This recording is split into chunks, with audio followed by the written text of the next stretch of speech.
como nunca se vio esta fractura expuesta que hay en el gobierno nacional. Lo venimos anunciando desde el preciso momento en el que se anunció la fórmula.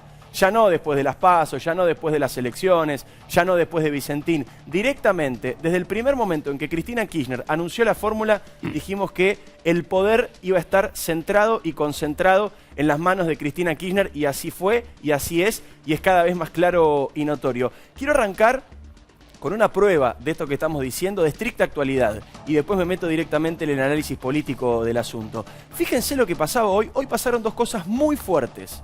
Dos retrocesos muy fuertes del presidente Alberto Fernández, que opinaba una cosa hace minutos y vuelve a opinar la contraria por presión de Cristina Fernández de Kirchner. La primera es gravísima, tiene que ver con el pacto con Irán. Fíjense lo que decía hoy el presidente de la Nación. Cuando en algún momento se buscó un acuerdo con Irán, en ese memorándum de entendimiento, que francamente yo critiqué mucho, en el fondo fue la búsqueda de tratar de destrabar el problema que existía de que no enviaban a los acusados a declarar y a encontrar una solución. Y ahí abajo en pantalla dice que ahora Alberto Fernández justifica lo que antes denunciaba, porque lo que hacía Fernández con Cristina y con el pacto con Irán era una denuncia penal. No era una disidencia política, no era una discusión sobre los modos, sobre la forma, no era un detalle lo que planteaba el presidente Fernández. El presidente Fernández, cuando no era presidente y cuando criticaba a Cristina, hace muy poquito tiempo, no crean que han pasado muchos años, él decía que lo de Irán no solamente era grave políticamente, sino que era directamente un delito penal. Mirá. De que finalmente el acto de encubrimiento es la firma del acuerdo, que lo que Nisman dejaba al descubierto es cómo el gobierno se valía de personajes secundarios, de personajes liminares, de personajes casi marginales de la política para vincularse y relacionarse con el gobierno de Irán, y que eso con las escuchas que pasaron todos hemos observado. Y yo creo que esto merecía una mejor investigación, por lo mismo que dice Rafecas. Si Rafecas piensa que el delito no se consumó porque Irán no aprobó el tratado, está diciendo que Argentina hizo todo lo necesario para consumar el delito. Insisto, eso no se logra concretar por circunstancias ajenas a la voluntad de la presidenta y de Timerman, que son los ideólogos y los impulsores. Yo le diría que en un caso estaríamos hablando en términos penales de un instigador, que es la presidenta, y estaríamos hablando en el otro caso de un autor directo, que es el que firma ese acuerdo. No solamente calificaba el pacto con Irán como un delito, sino que definía a la actual vicepresidente de la Nación como instigadora del delito. Les doy un dato. Alberto Fernández en ese momento también era profesor de Derecho, igual que ahora. Y decía esto que decía. En un rato te vamos a contar la otra que pasó hoy. Un retroceso de Alberto Fernández, ya no con Cristina, con un periodista. Un periodista lo criticó por haber cambiado su posición con Venezuela, por haber mostrado un atisbo de razonabilidad con respecto a Venezuela. Un periodista lo criticó en radio y el presidente de la Nación en persona lo llamó para pedir disculpas y para retractarse de lo que había dicho el Estado argentino ayer. Ese fuego amigo lo hace ir cambiando de posición permanentemente. Neoliberal con los empresarios, ultra chavista con Nicolás Maduro y con Lula, el que expropia a Vicentín, el que no la expropia, el que está en contra del pacto con Irán, el que está a favor. Hay algo muy curioso hoy por hoy en la política argentina, y esto casi que lo planteo como un desafío periodístico o hasta de análisis político. ¿Alguien puede explicar y decir concretamente cuál es la ideología de Alberto Fernández? ¿Alguien sabe qué piensa de verdad Alberto Fernández sobre los 4 o 5 temas más importantes de la Argentina? Sobre la emisión monetaria, sobre la inflación, sobre el pacto con Irán, sobre las relaciones internacionales con Venezuela, sobre las relaciones internacionales con Estados Unidos. ¿Alguien tiene una idea clara de cuál es la posición política del presidente? No. Porque siempre hay una posición distinta. Como dice Alejandro Borenstein en sus columnas del diario Clarín, que son las más leídas del fin de semana, junto con la de Fioriti, no creo que se me ofenda acá. ¿Qué dice Alejandro Borenstein? Elija el Alberto que quiera. Hay un Alberto el lunes, un Alberto el martes, un Alberto el miércoles, un Alberto el jueves. Y Alberto Fernández ya tiene esa personalidad. Tiende a decirle al que lo está escuchando lo que esa persona quiere escuchar. Pero esta semana empezó el fuego amigo. Y empezó fuerte el fuego amigo. Porque mientras Alberto Fernández quería retomar, como podía, como le salía, el discurso de la moderación que había intentado durante la campaña, le salió mal porque en sus convicciones no está la moderación, pero fíjate, él intentó decir que venía a terminar con el odio y finalmente dijo que venía a terminar con los odiadores. Odio y odiadores no es lo mismo. El odio es un concepto que destruye una nación y odiadores son personas. Y si va a ser el mismo presidente el que va a definir quiénes son los odiadores, significa que él va a terminar con aquellas personas a las que él mismo considera odiadores. Bueno, no le salió esta pose de moderación y encima apareció Cristina. ¿Esto puede cambiar? Esta situación en la cual el poder está absolutamente concentrado en las manos de Cristina, ¿puede cambiar? Yo creo que en principio hubo una subestimación gigantesca a Cristina Kirchner por parte del propio Alberto Fernández. Lo expresó hace algunas semanas Beatriz Sarlo. Dijo, no me imaginé que Cristina necesitaba tanto. Bueno, grave error, grave error. Cristina siempre dice todo lo que piensa, ahora te lo vamos a mostrar. Y también hubo una sobreestimación de la capacidad política de Alberto Fernández, que nunca fue un dirigente importante, de peso, de construcción propia en la Argentina. No hay un partido, una línea política, una línea discursiva, una línea ideológica que haya construido el presidente Fernández. Ni siquiera en el peronismo porteño, que es donde él se siente más fuerte. Nunca ha sido un constructor, nunca ha sido un hacedor. Siempre fue un hombre que acompañó a Alberto Fernández. La gran pregunta es, ¿qué necesita Cristina? Beatriz Sarlo decía, no sabía que Cristina necesitaba tanto. ¿Y qué necesita Cristina? Cristina necesita, como dice siempre Jorge Lanata, que le cierren todas las causas de corrupción. Necesita quedar impune, pero además necesita castigar a los que la denunciaron. Ella necesita el bronce y necesita que los que se animaron a denunciarla cuando era muy difícil denunciarla, paguen ahora las consecuencias. Lo dijo clarito, insisto con el punto. Es raro haber subestimado a Cristina, porque Cristina no se calla nada. Cristina te dice la verdad, ella es como es, no lo oculta. Cristina le dijo a los jueces en la cara, ¿se acuerdan? En ese alegato impresionante, nunca visto en la historia mundial. Ahora son ustedes, jueces, los que tienen que dar explicaciones, no yo. A mí la historia ya me absolvió. Eso es lo que quiere Cristina Fernández. ¿Y qué tiene que ver Alberto Fernández con eso? Y tiene que ver mucho. Porque ¿qué le prometió Alberto Fernández a Cristina a cambio de ser presidente de la Nación? ¿Qué le prometió? Y todo indica que le prometió esto. Que le prometió facilidades, y si no se las prometió, se las permitió. Porque Cristina lo está haciendo a toda velocidad y a toda marcha.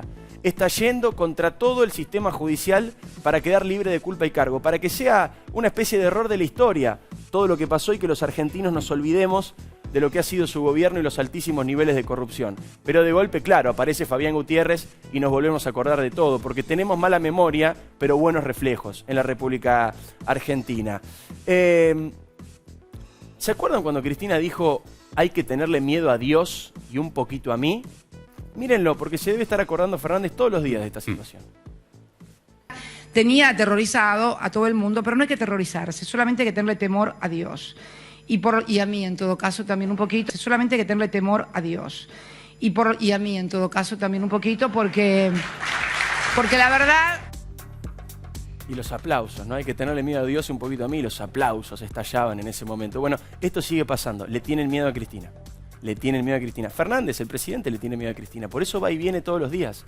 Vamos a mostrar más ejemplos en un ratito nada más. ¿Se puede predecir el futuro?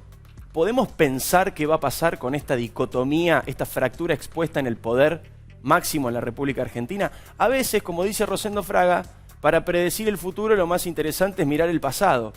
¿Ustedes saben quiénes fueron Sergio Acevedo y Carlos Sancho? Salinas, vos no responda porque usó de Santa Cruz. Sergio Acevedo y Carlos Sancho fueron, en su momento, los delfines que eligió el kirchnerismo para gobernar Santa Cruz cuando por algún motivo no podía gobernar un apellido Kirchner. Fueron los, pongámosle así, Alberto Fernández de aquella época. Los nombres que los Kirchner eligieron para bendecirlos con el poder y entregarles la provincia que está gobernada por los Kirchner desde el año 1987. ¿Saben cómo terminaron los dos? Afuera, eyectados del gobierno, expulsados por el kirchnerismo. Los tuvo que suceder a ambos su vice, en realidad a Sancho no. Ahora te voy a explicar. Sergio Acevedo era gobernador, tuvo que renunciar por la presión de Néstor y Cristina. ¿Quién asumió? Carlos Sancho, que era su vice en ese momento y actual socio de Máximo Kirchner en las inmobiliarias. Y cuando Carlos Sancho también tuvo que renunciar, porque tampoco les gustó, lo hicieron renunciar y lo fueron a buscar a Daniel Peralta, que en ese momento estaba interviniendo yacimientos carboníferos de Río Turbio, lo que ahora interviene Aníbal Fernández, ¿correcto? En aquel momento era Daniel Peralta y Néstor Kirchner, en persona, con el dedo, lo fue a buscar para que se hiciera cargo de la provincia. ¿Qué pasó? Daniel Peralta lo hizo, ganó las elecciones una vez Peralta, ganó las elecciones otra vez, y cuando se quiso presentar por tercera vez, porque la constitución que modificó Néstor te permitía quedarte eternamente en el poder en Santa Cruz. Te permite. Exacto, te permite, te sigue permitiendo. Reelección indefinida para gobernador. El kirchnerismo le hizo la vida imposible, le montó un ministerio de salud paralelo, le tiró con todos los cañones y lo terminó destruyendo, y finalmente ganó de nuevo el apellido Kirchner y quedó firme allí en la gobernación de Santa Cruz. Insisto, miremos el pasado. Los Alberto Fernández del pasado, lamentablemente, en el kirchnerismo no han terminado bien. ¿Puede cambiar esta dinámica? Y es difícil. Es difícil. Alberto Fernández ya tuvo dos oportunidades muy grandes. Cuando asumió, y todos los gobernadores e intendentes del peronismo le dijeron: Alberto, es tu momento, hacete cargo. Si te vas a hacer cargo, que sea ahora. No quiso, no pudo. Y después, cuando empezó la pandemia y la cuarentena veloz, le generó a Alberto Fernández unos niveles de aprobación cercanos al 80%. Ahí tuvo otra oportunidad. No quiso, no pudo. Y es una lástima, porque en la política vos no hacés las cosas cuando querés. Hacés las cosas cuando podés. Y Alberto Fernández ya tuvo dos oportunidades y en este sentido no le salió. La reunión con los opositores es otro ejemplo. Lo cuenta Carlos Pagni en La Nación, impecable. Reunió a los opositores, los llamó y no solamente llegó tarde, no solamente los hizo esperar, sino que la oposición estuvo prácticamente todo el tiempo en silencio. La oposición estuvo prácticamente todo el tiempo en silencio, y cuando estaba terminando la reunión, Alberto Fernández los criticó por lo que habían hecho con respecto al comunicado vinculado a la muerte de Fabián Gutiérrez, y después le dijo: yo viajé por todo el país convenciendo a todo el mundo, ustedes también los quiero convencer. O sea, no era un diálogo. Lo que se estaba intentando era convencer a la oposición de lo que piensa Alberto Fernández. El propio Alejandro Katz, que es un hombre que siempre es muy prudente con sus críticas. Uno no lo ve a Alejandro Katz siendo altisonante, explosivo. Dijo Alejandro Katz, y quiero leer textual: Alberto Fernández no sabe lo que quiere. No puede distinguir entre alternativas diversas para un mismo problema, que va y viene, según la palabra que escucha. Alberto era alguien que construía acuerdos para lograr decisiones de corto plazo, que facilitaba alianzas, que podía destruir o construir, pero pensando en el corto plazo. No se conoce a Alberto Fernández pensando en el largo plazo. No se conocen sus ideas para el país, algo parecido a lo que decíamos nosotros recién. No se conocen sus hojas de ruta para una política sostenida y posible. No se sabe si tiene esas ideas y cómo querría implementarlas. Es posible que Alberto Fernández no pueda tomar las decisiones que quiera por la influencia de Cristina en su gobierno, pero también es posible que no sepa qué decisiones quiere tomar. Y esto es lo que decíamos antes, hubo una sobreestimación gigantesca de la capacidad política de Alberto Fernández. Dos cositas para terminar. Una que no vas a poder creer, que también es de hoy, es el nuevo retroceso de Alberto Fernández. Pero antes, otro dato importante para entender, que lo hablábamos con Rolo también temprano. ¿Por qué es difícil que esta dinámica cambie? ¿Por qué es difícil que deje Cristina de manejar todo? Porque hasta ahora, cada vez que un funcionario del gabinete estuvo en problemas, cada vez que se rumoreó con la posibilidad de cambiarlo a ese integrante del gabinete, la decisión que tomó para ratificar su lugar fue radicalizarse. Te voy a poner un ejemplo claro: Santiago Cafiero. Santiago Cafiero es un hombre súper moderado. Por lo menos nunca habíamos tenido ningún tipo de referencia de que fuera un tipo peleador. Y sin embargo, cuando Aníbal Fernández pidió pista y dijo: miren muchachos, que yo estoy listo, yo me pongo la corbata y salgo, inmediatamente lo que hizo Cafiero, incómodo porque no es su estilo, fue tratar de salir a ser más Aníbal que Aníbal. Fue ir a pelearse con los periodistas, pelearse con Jorge Lanata, pelearse con la realidad, porque finalmente la plata de Gutiérrez era de la corrupción, señores. Como era obvio, como era evidente. Lo mismo le pasó al vocero del presidente. Un tipo moderado que tiene diálogo con prácticamente todo el periodismo. De golpe salió a insultar al expresidente Mauricio Macri. Le pasó lo mismo a Vilma Ibarra. Vilma Ibarra, si hay alguien moderado en la Argentina, es Vilma Ibarra. Salió a criticar ferozmente a Jorge Lanata por un chiste. Entonces de golpe empiezan a aparecer estas cuestiones que son complicadas. Cuando cada uno quiere ratificarse en su lugar, lejos de ser más moderado, se parecen más a Cristina. Si vos el mensaje es: si te querés quedar en este gobierno, tenés que acercarte a Cristina, no a Alberto. Y eso es lo que están haciendo los ministros, incluso los de confianza de Alberto Fernández. Juegan para la barra brava. Volvemos al fútbol. En lugar de jugar para el director técnico, juegan para la barra brava. Y esto tiene consecuencias, y ya con esto cierro. Quiero que vean lo que pasaba hoy en Mercado Libre. Miren lo que pasaba hoy en Mercado Libre, por favor, con los camioneros, que no dejaban trabajar a los repartidores de Mercado Libre. Hubo un escándalo durante el día de hoy. Los camioneros no dejaban trabajar a Mercado Libre. ¿Y esto qué tiene que ver con lo que vengo diciendo? Todo tiene que ver. Porque el presidente de la Nación, Alberto Fernández, dijo que Hugo Moyano era un dirigente ejemplar. Dijo que todos los sindicalistas de la Argentina tenían que ser como Hugo Moyano. Y esto es Hugo Moyano. Hoy Mercado Libre es una de las empresas fundamentales en esta pandemia porque es la que reparte productos, la que reparte alimentos, la que mantiene trabajo. Ha firmado convenios con gastronómicos, convenios con McDonald's, por ejemplo, para que los empleados que no pueden trabajar en el sector gastronómico se sumen temporalmente a Mercado Libre, que está expandiendo su necesidad de trabajo. Entonces digo, mínimamente si el gobierno no ayuda a las empresas a las que les va mal, por lo menos no perjudiquen a las que le va bien. Somos el único país del mundo que a los unicornios son las empresas que valen más de $1.000 millones en bolsa. Tenemos algunas en Argentina, poquitas pero importantes. Somos el único país del mundo que a los unicornios, en lugar de ayudarlos, le arrancamos los cuernos. Somos el único país del mundo. No pasa en otro lado. Y esto tiene que ver justamente con empoderar, como se dice ahora, a dirigentes sindicales corruptos y patoteros, como es el caso de Hugo Moyano. Finalmente, la de hoy.